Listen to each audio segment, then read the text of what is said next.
बिस्मिल्लाहिर्रहमानिर्रहीम। अस्सलाम वालेकुम स्टूडेंट्स। हमारा जो आज का टॉपिक है वो है सेल मेम्ब्रेन। ठीक है, फर्स्ट हमने सेल की ऑर्गेनेलीज पढ़ने की, तो उनमें जो फर्स्ट टॉपिक है वो है सेल मेम्ब्रेन। तो cell membrane is the most important part of the cell. ये सेल की आउटर कवरिंग होती है, उससे कहते हैं सेल मेम्ब्रेन। ये तमाम लिविंग ऑर्गेनिज्म में आउटर कवरिंग होती है, सेल मेम्ब्रेन जरूरी होती है। ये हम कह सकते हैं कि सेल मेम्ब्रेन के बगैर लाइफ पॉसिबल नहीं है, लाइफ मुमकिन नहीं है, क्योंकि सेल के अंदर बहुत सारे प्रोसेस हो रहे होते हैं, लाइक मेटाबॉलिक प्रोसेस हो गया, होम्योस्टेसिस हो गया, और डिफरेंट प्रोसेस हो रही होती हैं। तो इन सब के लिए जो है ना सेल मेम्ब्रेन का होना बहुत जरूरी है। और तो जैसे जेनेटिक प्रोसेस हो रहा होता है, तो इन सब के लिए सेल मेम्ब्रेन का होना बहुत जरूरी है। और सेल मेम्ब्रेन जो है ना वो सेमी परमिएबल इन नेचर है। सेमी परमिएबल का क्या मतलब है कि जो चीजें जो है ना सेल के लिए जरूरी होती हैं उन्हें सेल के अंदर जाने की इजाजत दे देती है, और जो सेल के लिए जो चीजें हार्मफुल होती हैं, नुकसानदेह होती हैं, उन्हें सेल के अंदर जाने से रोक देती है।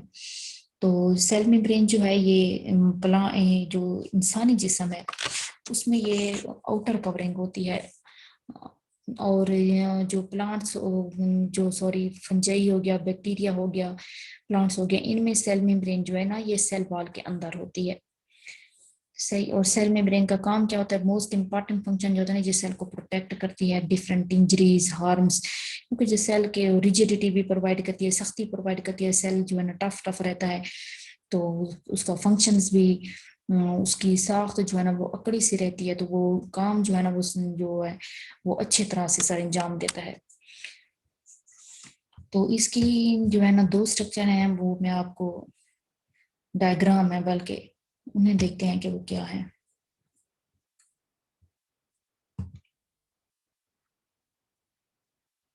सॉरी ये नहीं था।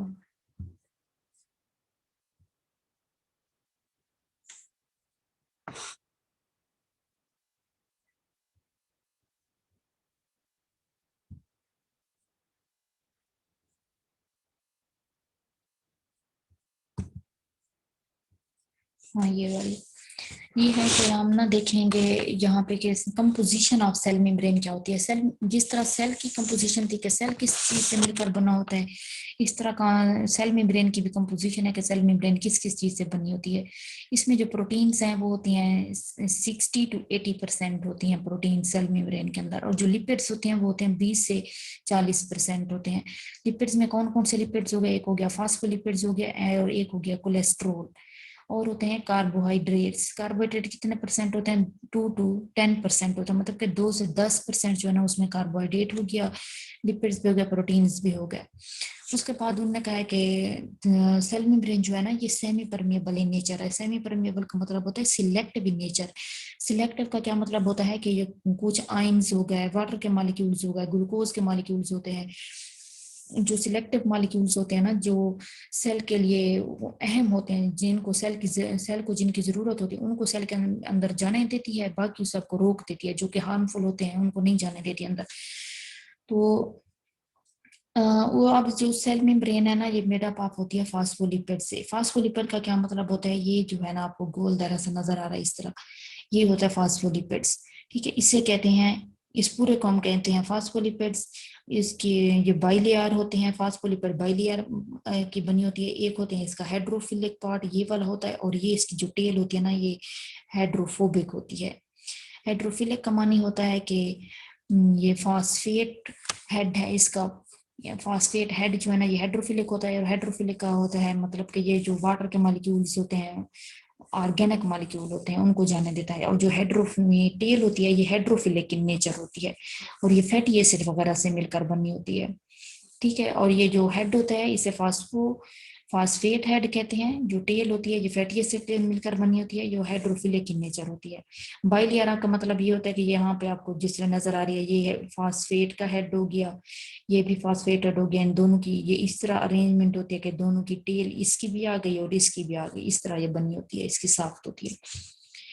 तो एक और डायग्राम है जिसमें हम और स्टडी करेंगे।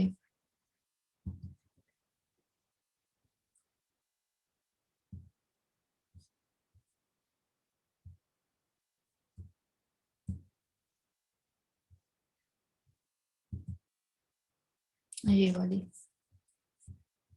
तो इसमें हमने क्या देखना है, ये है ना हमारे सेल मेम्ब्रेन की स्ट्रक्चर है, आपकी बुक पे भी बनी हुई है, लेकिन यहाँ आपको थोड़ा सा डीपली मैं बता दूं चीजें कि किस किस तरह काम करती हैं, तो उसके बाद आपको बुक वाली डायग्राम आसानी से समझ आ जाएगी।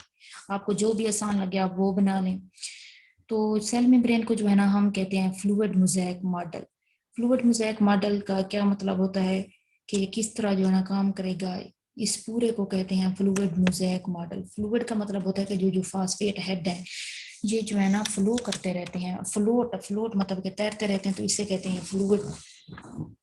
फ्लूइड कहेंगे। मोज़ेक, ये जो प्रोटीन्स के मॉलिक्यूल है ना ये मोज़ेक फॉर्म में, मतलब कि ये पत्थर की फॉर्म में, जिस तरह पत्थर पड़ा रहता है तो ये इस तरह पड़े रहते हैं। ये प्रोटीन के मॉलिक्यूल्स हो गए, ये भी प्रोटीन्स हो गए, ये भी प्रोटीन्स हो गए, ये फास्फेट के मॉलिक्यूल हो गए, तो इन्हें कहते हैं। और ये जो आपको ब्लैक कलर का नजर आ रहा है ना इसे कहते हैं ग्लाइकोलिपिड, ठीक है। और ये आपको जो सब्ज रंग का नजर आ रहा है ग्रीन कलर, इसे कहते हैं हम कोलेस्ट्रोल।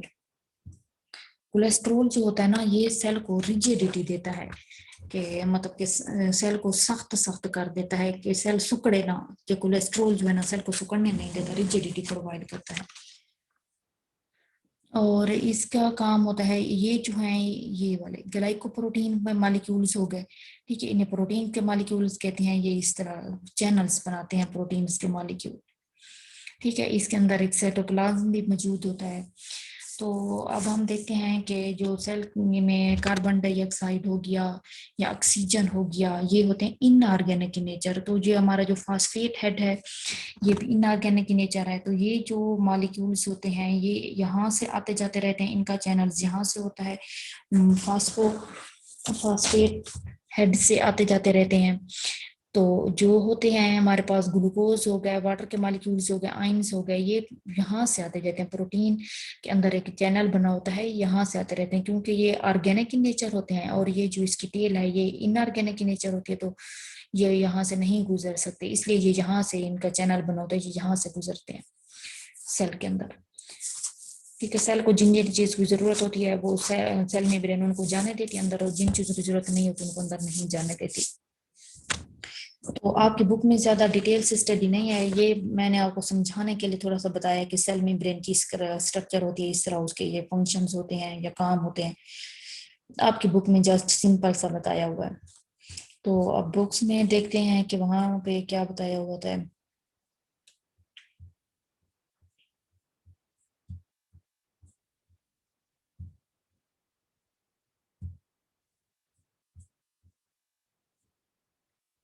ये हो गया हमारा सेल मेम्ब्रेन को हम देखेंगे बुक से।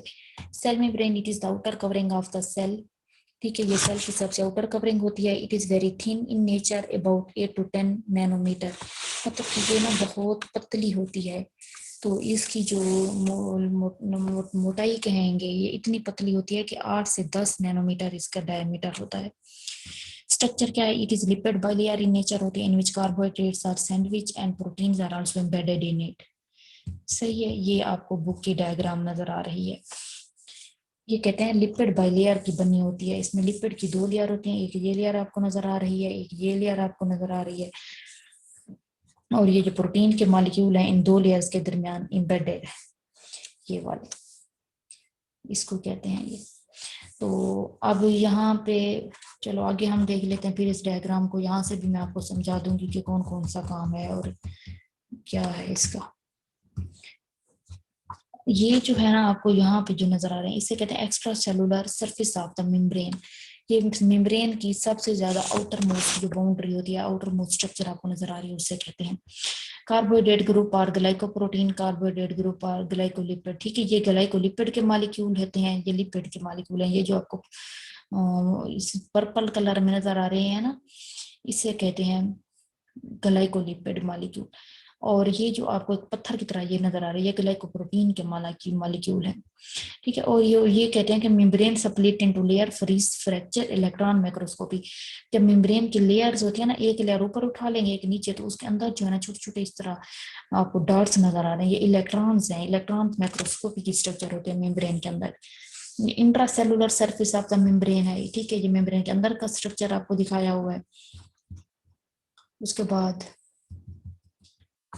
ये देखें, ये कोलेस्ट्रॉल के मॉलिक्यूल्स हैं, ये प्रोटीन्स के मॉलिक्यूल हो गए। Cholesterol molecules insert themselves into the lipid layer, ठीक है।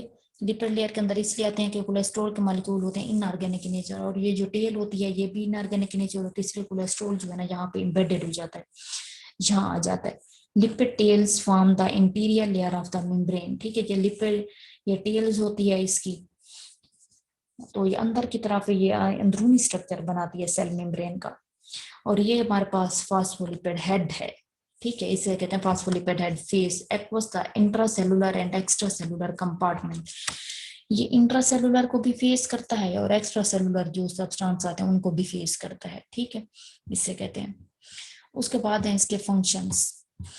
अच्छा, फंक्शंस जो है ना इसके बहुत ही ज्यादा इंपॉर्टेंट है, आपके शॉर्ट क्वेश्चन में भी आ सकते हैं, या इस तरह 5 नंबर का सवाल भी बन सकता है कि फंक्शंस ऑफ सेल मेम्ब्रेन लिखें, तो आपने इन फंक्शंस को अच्छे से याद कर लेना है।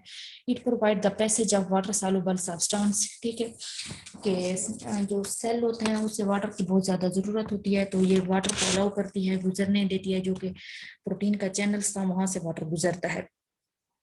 वाटर के बगैर तो लाइफ पॉसिबल ही नहीं है, इसलिए जो है ना ये वाटर के सॉल्युबल जो सब्सटेंस होते हैं उनको अलाउ करती है सेल के अंदर जाने के लिए। These act as transported by attaching to the cell membrane protein। जो सेल मेम्ब्रेन की प्रोटीन्स होती हैं ना, ये उनको जो प्रोटीन्स होती हैं, ठीक है, हमारे सेल्स के अंदर, उसको सेल मेम्ब्रेन के साथ जो है ना अटैच करती है, तो ये बहुत मोस्ट इंपॉर्टेंट फंक्शन है इसका।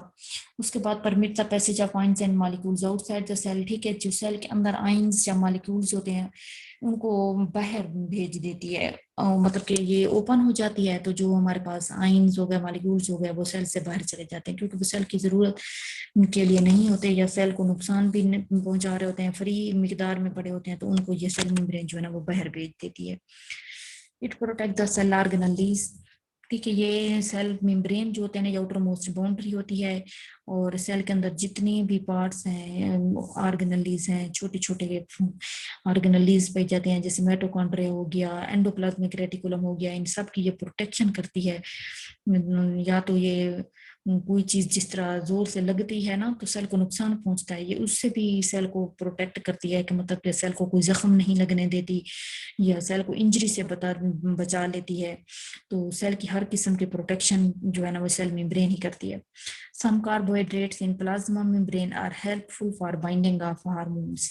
कुछ कार्बोहाइड्रेट्स जो होते हैं ना वो प्लाज्मा मेम्ब्रेन में जो है ना वो क्या रोल अदा करते हैं, कि कुछ हार्मोन जैसे हमारे इंसुलिन होते हैं उनको अटैच करते हैं, बाइंड करते हैं। ये इसके फंक्शंस हैं।